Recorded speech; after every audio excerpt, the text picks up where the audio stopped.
प्रतापगढ़ में एक बालिका का शव कुएं में मिलने के बाद सनसनी फैल गई। परिजनों ने हत्या का आरोप लगाते हुए कार्रवाई की मांग की है। इसको लेकर उपखंड अधिकारी को ज्ञापन सौंपा गया, जिसमें पुलिस पर कार्रवाई नहीं करने का आरोप लगाया गया है। दरअसल जिले के अरनोद कस्बे में पेट्रोल पंप के पीछे एक कुएं में शाम को बालिका का शव मिला। शव की शिनाख्त के पश्चात पुलिस ने प्रकरण दर्ज कर शव को मोर्चरी में रखवाया। इस मामले में परिजनों की ओर से उपखंड अधिकारी को ज्ञापन सौंपकर हत्या का आरोप लगाते हुए कार्रवाई की मांग की गई है। उपखंड अधिकारी विमलेंद्र सिंह राणावत को सौंपे गए ज्ञापन में बताया गया कि प्रार्थी की 17 वर्षीय बेटी को मोवाई निवासी युवक विकास मीना और उसके 4-5 साथी घर से बहला फुसलाकर पीछे की ओर ले गए, जहां उसके साथ मारपीट और धक्का मुक्की की। इस दौरान उसकी छोटी बहन भी उसके साथ थी, जो डरकर घर पर आ गई। काफी देर तक वह घर नहीं लौटी तो पूछताछ के बाद छोटी बेटी ने पूरा घटनाक्रम अपने पिता को बताया, जिस पर तलाश के बाद बालिका का शव कुएं से मिला। परिजनों और ग्रामीणों ने इस मामले में विकास और उसके साथियों पर हत्या का आरोप लगाते हुए गिरफ्तारी की मांग की है। ज्ञापन में परिजनों ने पुलिस पर शिथिलता का भी आरोप लगाया। हालांकि बाद में परिजन पोस्टमार्टम के लिए राजी हो गए, लेकिन गिरफ्तारी नहीं होने पर प्रदर्शन की चेतावनी दी है। प्रतापगढ़ में नगर परिषद और यातायात पुलिस की ओर से शहर में अतिक्रमण को हटाने के लिए चलाई जा रही मुहिम को लेकर आज राजस्व मंत्री हेमंत मीना ने नगर परिषद में गुमटी संचालकों, यातायात पुलिस और नगर परिषद के अधिकारियों की बैठक ली। बैठक में मीना ने गुमटीधारियों को अतिक्रमण नहीं करने की समझाइश की, साथ ही नगर परिषद एवं यातायात पुलिस कर्मियों को शहर में यातायात व्यवस्थित रहे, आवागम सुचारू रूप से चले, वाहन चालकों को परेशानी नहीं हो, इसको लेकर दिशा निर्देश दिए। प्रतापगढ़ शहर के बाजारों और राष्ट्रीय राजमार्ग पर बेतरतीब अतिक्रमण से शहर की यातायात व्यवस्था पूरी तरह से चौपट हो रही थी। राष्ट्रीय राजमार्ग पर दुर्घटनाएं बढ़ रही थी तो बाजारों में वाहन चालकों एवं दुकानदारों के बीच अक्सर विवाद हो रहे थे। इसको लेकर नगर परिषद और यातायात पुलिस की ओर से संयुक्त रूप से पिछले 4 दिनों से अतिक्रमण हटाने का अभियान चलाया जा रहा था, जिसको लेकर गुमटी संचालकों ने उन्हें बेवजह प्रताड़ित करने का आरोप लगाया था और मंत्री मीना से शिकायत की थी। इस मुद्दे को लेकर आज नगर परिषद में सभी पक्षों की बैठक रखी गई, जिसमें मंत्री हेमंत मीना, उपखंड अधिकारी राजेश नायक, नगर परिषद आयुक्त नरसी मिया, सभापति रामकन्या गुर्जर सहित कई जनप्रतिनिधि भी मौजूद रहे। इस दौरान मीना ने कहा कि अतिक्रमण को किसी भी कीमत में जायज नहीं ठहराया जा सकता, लेकिन लोगों की रोजी रोटी पर किसी तरह का प्रभाव नहीं पड़े, इस विषय को भी ध्यान में रखना आवश्यक है।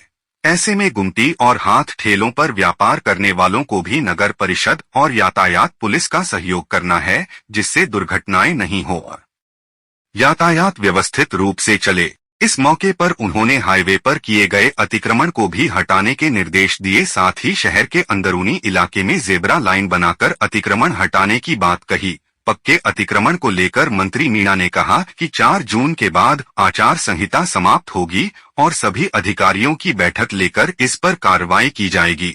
शहर के चौराहों के सौंदर्यीकरण को लेकर भी उन्होंने कहा कि हाथ ठेले वालों के लिए अलग से स्थान का चयन किया जाएगा। आज नगर परिषद में अतिक्रमण के विषय में जो बैठक हुई है, उसमें क्या निर्णय ले, क्या समाधान निकले? पूरे गुमटी यूनियन के और नगर परिषद के सभी पार्षद, चेयरमैन साहब और पूरा प्रशासनिक ढांचा, एसडीएम साहब और सभी ने, हमने सामूहिक रूप से एक मंथन चिंतन करके निष्कर्ष पे निकलने का प्रयास किया है। क्योंकि गुमटी यूनियन जो अतिक्रमण है, जो वो ये हाईवे है, नेशनल अपने स्टेट हाईवे 113 जो शहर के अंदर से गुजर रहा है, उसके ऊपर कई तरीके की गुमटियां रख के अतिक्रमण किया हुआ है। उस अतिक्रमण को और समाप्त कर और पूरे शहर में व्यवस्थित काम हो और व्यवस्थित सुचारू रूप से ये हाईवे चले, इसके लिए आज ये मीटिंग रखी थी। और इसमें तय ये हुआ है कि सभी गुमटी यूनियन और सभी ये जो लोग हैं जो सड़क के ऊपर बैठे हैं, इन सब से को निर्देशित किया है नगर पालिका और नगर परिषद के माध्यम से कि वो एक फुटपाथ के ऊपर रह के अपने जो ये हैं गुमटियां हैं उनको व्यवस्थित करें ताकि पूरे शहर में ये जो अतिक्रमण का है वो खत्म हो सके। रही बात शहर की, शहर के अंदर में भी जेब्रा लाइन बनवा के आने वाले समय में पूरे नगर परिषद क्षेत्र में जेब्रा लाइन बनवा के और अतिक्रमण को समाप्त करने का काम किया जाएगा।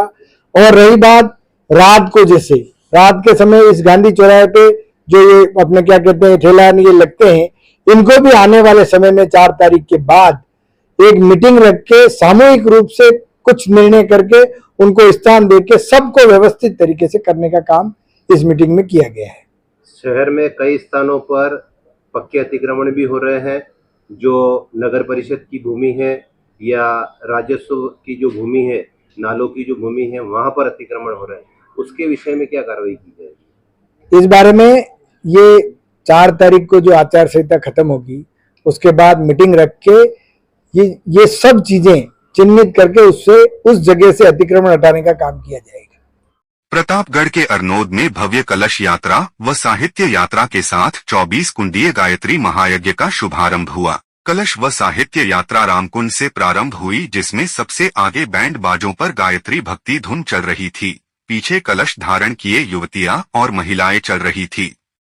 अरनोद में आज से 4 दिवसीय गायत्री महायज्ञ का आगाज हुआ। शांति कुंज हरिद्वार की ओर से आयोजित हो रहे इस महायज्ञ का आगाज कलश और साहित्य यात्रा के साथ हुआ। रामकुंड से निकल गई इस कलश यात्रा में बड़ी संख्या में श्रद्धालु शामिल हुए। शोभा यात्रा का मार्ग में विभिन्न स्थानों पर पुष्प वर्षा कर स्वागत अभिनंदन भी किया गया। ढोल नगाड़ों और बैंड बाजों के साथ निकाली गई इस कलश यात्रा में भगवान महादेव की सजीव झांकियां लोगों के आकर्षण का केंद्र थी। कलश यात्रा का जगह जगह पुष्प वर्षा से स्वागत किया जा रहा था। कलश यात्रा में आकर्षक झांकियां आकर्षण का केंद्र रही। कलश यात्रा के समापन पर देवनारायण मंदिर परिसर में नव चेतना जागरण कार्यक्रम आयोजित किया गया। 4 दिनों तक चलने वाले इस आयोजन में पहले दिन पूर्ण संस्कार, अन्नप्राशन संस्कार, नामकरण, मुंडन, विद्यारंभ, गुरु दीक्षा यज्ञ, विवाह संस्कार प्रदान किए जाएंगे। दूसरे दिन सामूहिक जप, ध्यान, देव पूजन एवं गायत्री महायज्ञ किया जाएगा। तीसरे दिन गायत्री महायज्ञ में सामूहिक आहुतियां दी जाएगी। अंतिम दिन महायज्ञ में पूर्णाहुति के साथ समापन होगा।